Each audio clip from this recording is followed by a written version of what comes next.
ఈరోజు అశ్విని దేవతల గురించి తెలుసుకుందాం. అశ్విని దేవతలు సూర్య భగవానుని పుత్రులు.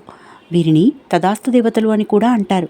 విశ్వకర్మ కూతురు సంజ్ఞను సూర్య భగవానునికిచ్చి వివాహం చేయగా సూర్యుని తీక్షణ ప్రకాశానికి తాళలేక అతనిని విడిచి అశ్వరూపంలో అడవులకు వెళుతుంది సంజ్ఞ.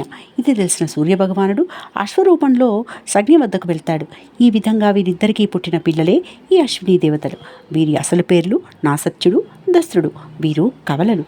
ఆయుర్వేద శాస్త్రంలో ప్రావీణ్యం కలిగిన దేవతా వైద్యులుగా ప్రసిద్ధి పొందారు. వీరిని ఆది వైద్యులు అని కూడా అంటారు. మహాభారతంలో మాతృకి వీర్యాంశ ద్వారానే నకుల సహదేవులు జన్మిస్తారు. అంతేకాకుండా సూర్యాస్తమయానికి 24 నిమిషాల ముందు అశ్విని దేవతలను మనసులో తలుచుకుని అసంబద్ధం కాని కోరికలను కోరుకుంటే ఆ కోరికలు తప్పగా తీరుతాయని పెద్దలు చెబుతారు.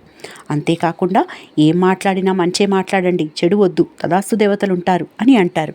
వీరే ఆ తదాస్తు దేవతలు.